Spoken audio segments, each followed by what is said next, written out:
Hello दोस्तों, मैं संजीव। आप सभी का विद्या पॉइंट में स्वागत है। हम बात कर रहे थे इतिहास के ऊपर, और इतिहास में हम आ गए हैं मध्यकालीन इतिहास के ऊपर। यानी आज हम देखेंगे भारत पर मुसलमानों का आक्रमण। यानी अरब आक्रमण करेंगे, फिर तुर्क आक्रमण करेंगे। अरब की तरफ से मोहम्मद बिन कासिम होंगे जो 712 ईस्वी में आक्रमण करेंगे, ये बात तो आप जानते होंगे। और भारत पर जजिया कर लगाएंगे, है ना। इसके बाद आक्रमण करेंगे मोहम्मद गजनबी 1001 से लेके 1027 तक में लगभग कितनी बार आक्रमण करते हैं? तो 17 बार आक्रमण करते हैं, है ना। और ये सोमनाथ मंदिर को लूटते हैं। इसके बाद देखेंगे मोहम्मद गौरी के बारे में। यहाँ से कुछ युद्ध होगा, जैसे में मोहम्मद बिन कासिम राजा दाहिर के साथ युद्ध करेगा, रौबौर का युद्ध। इसके बाद मोहम्मद गजनबी जयपाल के साथ युद्ध करेगा। ये चैप्टर जो है वो one of the most important chapter है, और यहाँ से क्वेश्चन आते हैं। तो चलते हैं, स्टार्ट करते हैं। कॉपी और पेन लेकर बैठ जाना, मोस्ट इंपॉर्टेंट पॉइंट नोट करते चले जाना। और इसका अगर वीडियो चाहिए तो टेलीग्राम पे दिया हुआ है इसका PDF, आप वहाँ से डाउनलोड कर सकते हो। चलते हैं, बात करते हैं। तो ये है थोड़ा सा मैप तुर्कों का आक्रमण। तो पहले तुर्क आक्रमण करेंगे नहीं, तो हम अभी इसको रोकते हैं, अभी इसको हम देखेंगे नहीं। पहले आक्रमण करेंगे अरब। तो बात करेंगे पहले अरब आक्रमणकारियों का। अरब आक्रमण करेंगे कब? 8वीं शताब्दी में, यानी 712 में। और पहला मुस्लिम शासक कौन होगा? तो ये होगा मोहम्मद बिन कासिम, जो भारत पे आक्रमण करेगा। और ये कहाँ का है? अरब का है। और इसके बारे में जानकारी हमें कहाँ से मिलती है? तो एक पुस्तक है जिसका नाम है चचनामा, और इसके लेखक कौन है? बिलादूरी। बिलादूरी का कहना था चचनामा में कि भारत में सबसे पहले आक्रमणकारी जो थे वो मुस्लिम आक्रमणकारी मोहम्मद बिन कासिम थे, जो 712 ईस्वी में भारत पे आक्रमण करेंगे सिंध के क्षेत्र पे। राजा दाहिर जो है वो सिंध के राजा है, और इसी पे आक्रमण करेंगे। और ये युद्ध जो होगा वो राबर का युद्ध या राबौर के युद्ध के नाम से जाना जाता है। और इसमें राजा दाहिर बुरी तरीके से पराजित होंगे, और मोहम्मद बिन कासिम आएंगे और भारत में एक कर लगाएंगे जिसका नाम है जजिया कर। और एक बात इंपॉर्टेंट यहाँ पे ये आती है कि जजिया कर में इन्होंने ब्राह्मणों को शामिल नहीं किया था, ब्राह्मणों को इसमें शामिल नहीं किया था। एक क्वेश्चन मैं आपसे पूछता हूँ, अगर आप इतिहास पढ़े हो तो कमेंट में मेंशन करना कि वो शासक का नाम बताओ जिसने ब्राह्मणों पे जजिया कर लगाया था। जजिया कर सबसे पहली बार भारत में लगाया गया 712 में, और अंतिम बार जजिया कर लगाया जाएगा 1720 में। और यहाँ पे जजिया कर को समाप्त किया जाएगा। बीच में अकबर आएंगे, एक हमारा कश्मीर का जैनुअल आबदीन होता है जिसे कश्मीर का अकबर कहते हैं। उन्होंने भी कश्मीर के क्षेत्र में जजिया कर को समाप्त किया था, इसलिए उन्हें कश्मीर का अकबर कहा जाता था। अकबर भी भारत में जजिया कर को समाप्त किया था, है ना। तो जजिया कर स्टार्ट होता है कब? 712 में, और समाप्त कब होता है पूर्ण रूप से? 1720 में। 1000 सालों तक लगभग भारत में जजिया कर रहता है। जैसे आते हैं और लगाते हैं मोहम्मद बिन कासिम। और बीच में मैं आपसे एक क्वेश्चन पूछ रहा था कि ये बता दो कि ब्राह्मणों पर जजिया कर कौन लगाया है। तो यहाँ से 2-4 क्वेश्चन आएंगे। क्या क्या क्वेश्चन आएंगे? पहला क्वेश्चन आएगा, भारत पे कौन मुसलमान आक्रमण किया था? अरब किए थे। नाम क्या था? नाम था मोहम्मद बिन कासिम। कब आक्रमण किया था? 712 ईस्वी में। किस पे आक्रमण किया था? तो सिंध के राजा दाहिर के ऊपर। युद्ध का नाम पूछेगा आपसे तो रौबार का युद्ध होगा। और सबसे पहले भारत में जजिया कर कौन लगाया है? तो मोहम्मद बिन कासिम लगाया है। और इसने एक सिक्के जारी किया था जिसका नाम था दिरहम। तो ये क्वेश्चन पूछा जाता है कि दिरहम नामक सिक्के किसने चलाया था? तो दिरहम नामक सिक्के चलाने वाला अरब है। तो ये तो एक शासक था अरब आक्रमणकारी। इसके बाद हम देखेंगे तुर्क आक्रमणकारी। अब ये आता है, यहाँ पे हम लोग आते हैं। तुर्क आक्रमणकारी में सबसे पहले नाम आता है अल्पगीन का। ये अल्पतगीन जो है ये गजनी का शासक है, ये भारत नहीं आता है। और गजनी अगर देखें तो गजनी जो है वो अफगानिस्तान के क्षेत्र में था। तो ये बात याद रखना है कि गजनी अफगानिस्तान में एक छोटा सा शहर का नाम है। और वहीं पे अल्पतगीन जो होता है वो तुर्की वंश की स्थापना करता है, लेकिन इसका पुत्र होता है सुबक्तगीन, जो भारत में प्रवेश करता है, सिंध के क्षेत्र में प्रवेश करेगा और 10वीं शताब्दी में करेगा। ये हमारा 8वीं शताब्दी था ना, 712। ये हमारा 10वीं शताब्दी है, 1986।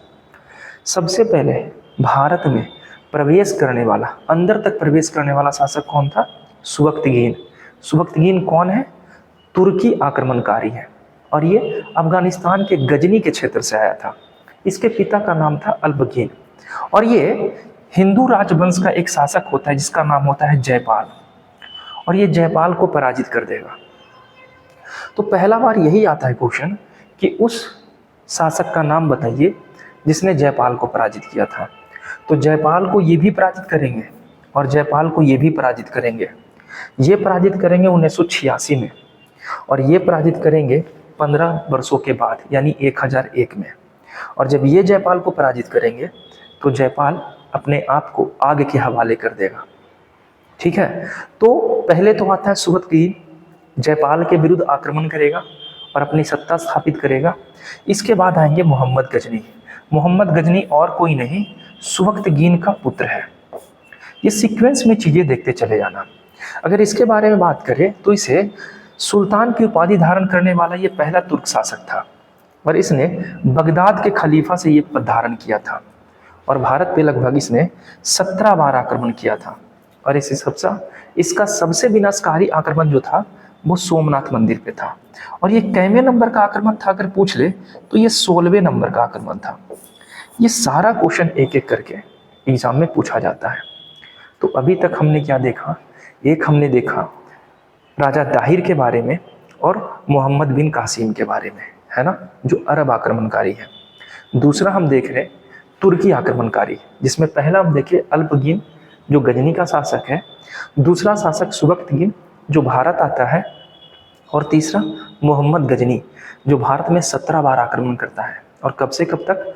तो 1000 से लेके 1027 के बीच में 17 बार आक्रमण करता है। और सबसे खतरनाक आक्रमण होता है गुजरात के सोमनाथ मंदिर को लूटना।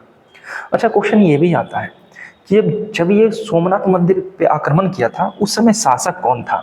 तो उस समय वहाँ का शासक था भीम प्रथम। ठीक है, भीम प्रथम वहाँ का शासक था।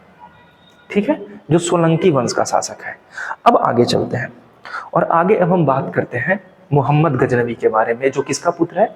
सुबक्तगीन का पुत्र है और 998 में गजनी की गद्दी पर बैठा है क्योंकि सुबक्तगीन की मृत्यु हो गई। अब ये क्या करेगा? 1000 से लेके 1027 के बीच में भारत पर 17 बार आक्रमण करेगा और इसका सबसे खतरनाक आक्रमण जो होगा वो सोमनाथ मंदिर को लूटा जाएगा। 16वां आक्रमण होगा और सोमनाथ मंदिर को 1025 में लूटेगा। ये one of the most important question है जो अक्सर एग्जाम में पूछा जाता है। आगे चलते हैं। गजनवी के आक्रमण का उद्देश्य यहाँ सिर्फ और सिर्फ धन लूटना था और अपने क्षेत्र में जाकर अपने क्षेत्र का विस्तार करना था, इसलिए ये सिर्फ धन लूटने के लिए यहाँ पे आया था। मोहम्मद गजनवी ने हिंदू शासक जयपाल को पराजित किया। तो देख रहे हो ना विनोद, यहाँ पर गजनी भी जयपाल को पराजित करेगा और इसके पिताजी सुबक्तगीन भी 986 में जयपाल को पराजित करेंगे और ये पराजित करके जयपाल को कैद कर लेगा, लेकिन बाद में रिहा कर देगा।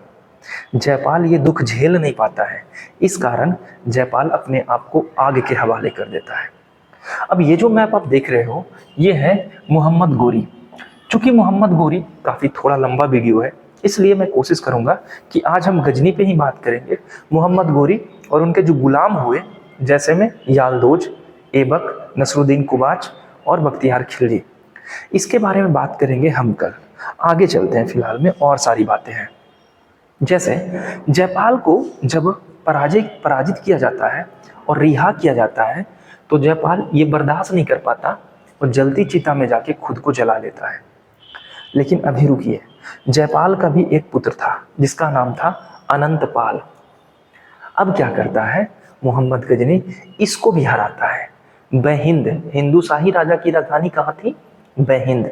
और बहिंद के पास लगभग 8 वर्ष के बाद जयपाल को कब पराजित किया गया था? गजनी के द्वारा 1001 में और सुबक्तगीन के द्वारा 986 में। और जयपाल के पुत्र अनंतपाल को पराजित किया जाएगा 1008-9 के बीच। महमूद और अनंतपाल सामने आएंगे और इसमें अनंतपाल पराजित हो जाएगा। महमूद गजनवी घुड़सवार, धनुर्धर, यानी इसके सेना में धनुर्धर भी थे, घुड़सवार भी थे और इससे जीतना थोड़ा मुश्किल था। उसने अपने इस्लाम का यश बढ़ाने के लिए उसने बुस्तखीन या मूर्ति भंजक के रूप में अपने आप को प्रसिद्ध किया। तो ये क्वेश्चन बार बार पूछा जाता है मूर्ति भंजक के नाम से कौन जाना जाता है? तो महमूद गजनवी जाने जाते हैं। इसके द्वारा सबसे सहायक और प्रबल आक्रमण 1018 में कन्नौज के क्षेत्र पे था। वही कन्नौज है विनोद जिसके लिए त्रिपक्षीय संघर्ष चल रहा था पाल प्रतिहार और राष्ट्रकूट के बीच में। पाल प्रतिहार और राष्ट्रकूट इसको हासिल करने के लिए आपस में मर रहे थे और बाद में इसी कन्नौज को हासिल करता है महमूद गजनवी। और इसके अलावा 1025 ईस्वी में महमूद गजनवी सोमनाथ मंदिर को लूटता है। और जब सोमनाथ मंदिर को लूटा जा रहा था तो वहाँ के शासक थे भीम प्रथम, और भीम प्रथम जो है वो सोलंकी वंश के शासक है। आप में से कोई ये बता देना कि सोलंकी वंश के संस्थापक कौन है? इसका आंसर जरा आप लोग हमें कमेंट में करना। थोड़ी सी बातें और रह गई है। महमूद गजनवी आगे बढ़ेगा और उसका अंतिम आक्रमण जो होगा वो भेरा के विरुद्ध होगा।